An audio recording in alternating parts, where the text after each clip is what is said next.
Han sido unos incapaces y unos inútiles en resolver temas de la Argentina, que todo lo que hicieron generó un perjuicio económico al país enorme y que el pueblo los tiene que hacer responsables. En algún momento es cierto, ya en parte los hizo responsables cuando les hizo perder la última elección, ¿no?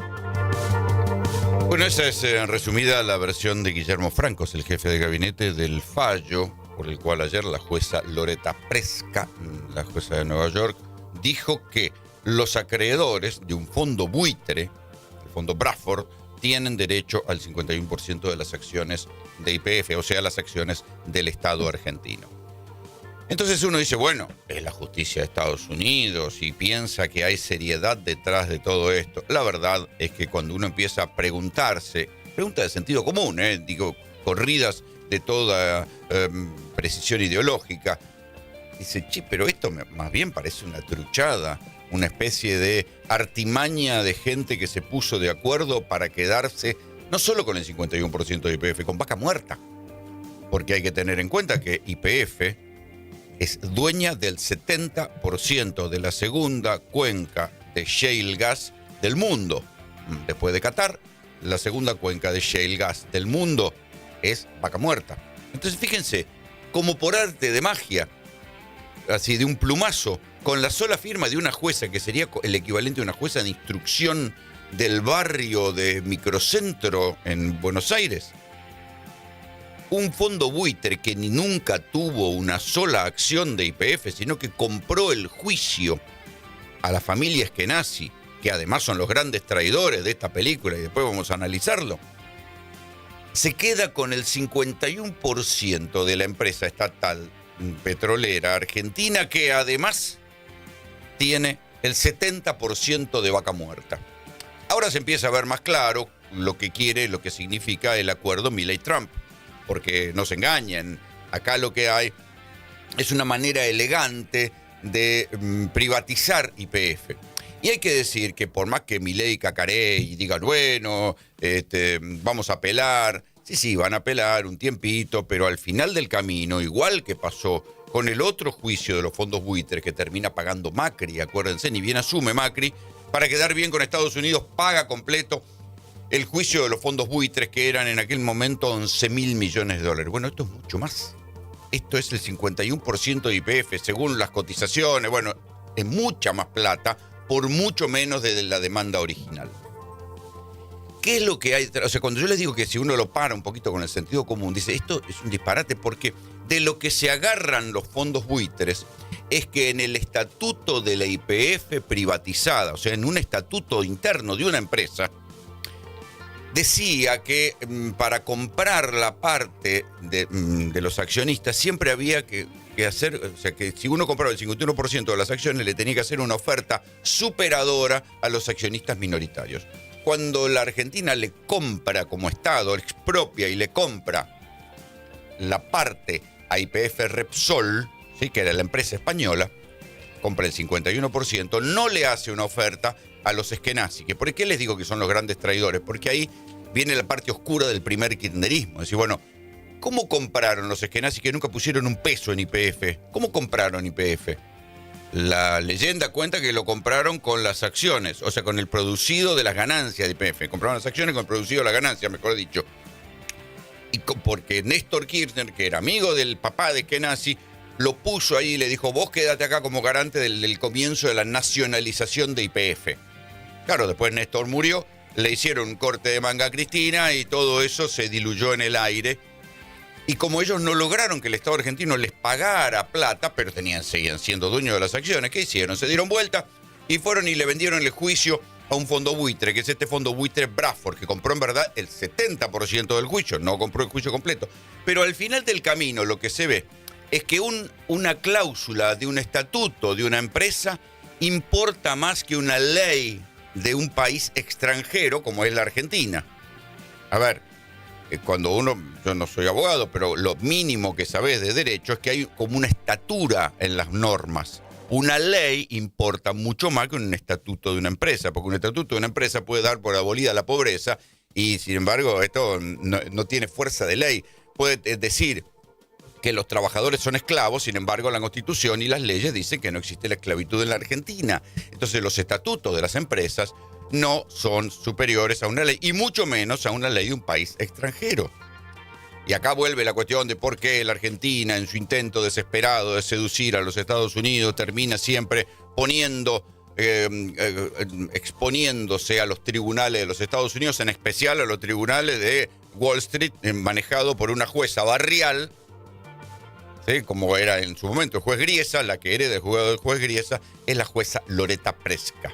Entonces, pero el presidente Javier Milei, ayer, en su mirada corta, o no, de la peleita con Axel Kicillof, lo que hace es decir que la culpa es del gobernador de la provincia de Buenos Aires, que cuando era ministro de Economía le promovió la estatización de YPF. No habla de Cristina, habla de Kicillof. ¿Por qué? Por la pelea electoral que se viene en provincia de Buenos Aires. Lo que no se da cuenta Milei es que al hablar de esta manera, por su estrechez de miras en la pelea con la provincia de Buenos Aires, termina generando antecedentes a favor del fondo buitre que está reclamando el 51% de las acciones de YPF. Y hay que decir que YPF, para este gobierno, para el anterior y para el próximo, es la gran proveedora de dólares de la Argentina, porque es la dueña del 70% de Vaca Muerta. Entonces, a esta altura del partido uno dice, che, pero fue casualidad que Milei fuera con Conan a un programa pedorro a mostrar los perros, a cuento de nada, o el domingo justo antes de que se conociera la sentencia contra YPF. Ya sabían que la sentencia iba a salir, y de esta manera hacía una simbología de, nosotros vamos a mostrar que estamos con la soberanía de YPF. Se puso el mameluco de YPF para hacer un gesto vacío de acompañamiento YPF, cuando por otro lado está haciendo declaraciones contra Kicillof que objetivamente favorecen al fondo buitre que está litigando y se va a quedar con YPF.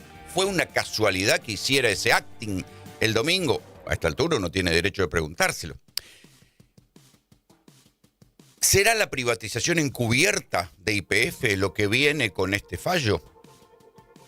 ¿Será que la Argentina va a apelar, pero en algún momento va a decir, y bueno, no podemos hacer otra cosa? ¿Y será de esta manera que, tal como había dicho la generala Richardson del Comando Sur cuando vino aquí a la Argentina, dijo, nos interesa el gas y el petróleo, nos interesa el litio de la Argentina, y aquí con una jueza de barrio de Nueva York le están abriendo la puerta a un fondo buitre que no se sabe quién son, que obviamente el fondo buitre se va a dar vuelta y va a vender las acciones a quien le parezca, en una privatización en la que la Argentina no va a tener nada que opinar? ¿Será tan pavote el gobierno argentino, o tan, como se decía antes, tan cipayo, de entregar YPF y Vaca Muerta por un fallo de una jueza de barrio de Nueva York basada en una cláusula de un estatuto por encima de las leyes de la Argentina? Esta historia continúa. ¿Sabés cuál es el mejor anticuerpo, la mejor medicina desde el lado del que está haciendo política económica para minimizar cualquier ruido político? El mejor anticuerpo es tener una macro sana. Entonces nosotros tenemos un programa de estabilización donde logramos obtener superávit fiscal, le pusimos fin a la emisión monetaria, y en la tercera fase recapitalizamos al Banco Central con reservas, con dólares, reservas líquidas. Esos fundamentos macroeconómicos es la mejor medicina para minimizar cualquier ruido político o externo. Y tenemos la prueba, porque ataques políticos recibimos continuamente. Bueno, quien habla es Federico Furiase, que debe ser el único que más o menos puede coordinar sujeto y predicado, porque Toto Caputo, cada vez que sale a hablar, espanta a los inversores, ya lo vimos. Y el presidente del Banco Central ni habla directamente. Bueno, en este caso Federico Furiase es director del Banco Central, y lo que está haciendo es criticar el informe del JP Morgan. Fíjense qué curioso, porque buena parte de estaba tentado a decir la banda, pero los muchachos que están hoy por hoy en el control de la economía argentina, tanto Caputo como Vladimir Berni, como José Luis Daza, que es el virtual viceministro de Economía de la Argentina, pese a que es chileno, todos trabajaron en el banco JP Morgan. Y es el banco JP Morgan hoy, o sea, se ve que los conoce de chiquitos estos muchachos y mucha confianza no les tiene, el que emitió el viernes pasado, ese informe que terminó provocando que empiecen a retirarse los fondos de inversiones de Estados Unidos, más aventureros, que habían invertido guita en la Argentina. Ayer Federico Furiase sale a intentar discutir esto, pero, a ver, no está discutiendo con el quisilofismo más enquistado, no está discutiendo con un keynesiano trasnochado, está discutiendo con los amigos de ellos, está discutiendo con el banco JP Morgan, y eso da la pauta. Ayer el presidente Javier Milei mandó a los voceros del Ministerio de Economía que salgan a decir que el informe del JP Morgan de ninguna manera afecta a la estabilidad y que el dólar no va a subir, y bueno, y todas las cosas que dicen los ministros de Economía y los funcionarios de Economía cuando hay un tembladeral en la macro, pero se supone que la macroeconomía, la finanza, la timba financiera era el fuerte de Toto, Caputo y Milei, y apenas un informe de sus amigos los pusieron a temblar. Nosotros estamos hablando de derechos y obligaciones. ¿Qué es lo que decimos? Si el gobierno sostiene que la función del gobierno nacional es justamente ocuparse de la macroeconomía, de las relaciones exteriores y de la seguridad interior, hay un montón de asignaciones específicas que exceden esas funciones y que nos están cobrando impuestos a todos los argentinos y no se ejecutan esas asignaciones específicas. Claro. Por ejemplo, el impuesto al combustible para el mantenimiento de rutas. Hoy la pelota la tiene Nación, y creo que en ese ida y vuelta se va a llegar a un consenso que después se tiene que ratificar en el Congreso. Es Ignacio Torres, es el gobernador de la provincia de Chubut, es el mismo a quien Milei, recuerden que en el comienzo de la gestión lo trataba de síndrome de Down, que había utilizado una desagradable metáfora de violación de menores con él. Bueno, Nacho Torres después se ve que, como se dice en la jerga libertaria, fue domado por los libertarios porque le terminó votando todo al gobierno de Milei, hasta que ahora empieza a descubrir que la plata no llega, que habrá sido muy amable con el gobierno, como decían los gobernadores así amigos, que le dieron herramientas para que Milei gobierne, pero también le dieron herramientas para que Milei les corte la plata a los propios gobernadores, y ahora son todos los gobernadores, tanto los del PRO como los radicales, como los del peronismo, todos los que se están juntando y diciendo, che, pasan los meses, te dimos las herramientas, te votamos la ley bases y la plata no vuelve, ni siquiera la plata que nos corresponde por ley, la plata de los impuestos que tenés que repartir, y vuelve otra vez la cuestión de que yo les vengo hablando tanto del impuesto a los combustibles líquidos, este disparate por el cual el gobierno que dijo que no iba a cortar, que no iba a subir impuestos, que Milei se cortaba un brazo antes de subir un impuesto, no solo subió el impuesto a los combustibles líquidos, sino que además no lo usa para arreglar para los fines específicos, que es las construcciones hídricas. Yo les conté ayer lo de la cuenca del Salado, todas las obras paradas, tampoco lo utiliza para reparar las rutas, se lo quedan ellos, se lo queda el gobierno para ir a rentas generales, y además no se lo reparte a los gobernadores, que son los que en definitiva terminan arreglando ellos las rutas para que la gente no se mate. Nos pusimos de acuerdo los 23 gobernadores y el jefe de la ciudad de Buenos Aires en presentar un proyecto de ley, hablar con los presidentes de los distintos bloques del Senado y de la Cámara de Diputados, donde vamos a presentar un proyecto de ley donde se distribuye automáticamente los fondos de los ATN y los fondos del impuesto a los combustibles. Yo quisiera que también se ponga todos los fondos que no se coparticipan hoy, tendrían que ser coparticipables, porque se generan, digamos, en las provincias argentinas. Y la administra de forma discrecional, acumula los recursos exclusivamente para pagar una deuda que la contrajeron ellos, tanto él como Macri, y que la paga el conjunto del pueblo argentino.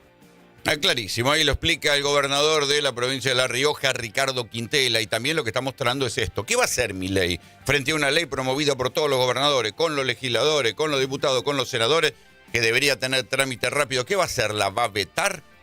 ¿Tiene idea del conflicto institucional que se arma votando una ley que está promovida por los gobernadores? No es que son los bloques, los diputados sin tierra, o sea, son los gobernadores que le están diciendo, déjate de joder, coparticipar los ATN, distribuirlo como tenés que distribuirlo, distribuir el impuesto a los combustibles líquidos, necesitamos arreglar las rutas, distribuir la plata que tenés que distribuir, no te sigas haciendo el vivo, porque ahora se sabe que toda la motosierra, ahora se sabe, no, los que entendíamos o vimos o escuchamos qué era lo que iba a pasar, los teníamos claro. Ahora se empieza a ver en carne propia que todos aquellos gobernadores que le dieron instrumentos, como decía, le damos instrumentos al presidente para que pueda gobernar, porque tenían miedo que sus electorados en las provincias les dieran la espalda si no ayudaban al presidente Milei. Bueno, ahora se ve que toda esa ayuda se les volvió en contra.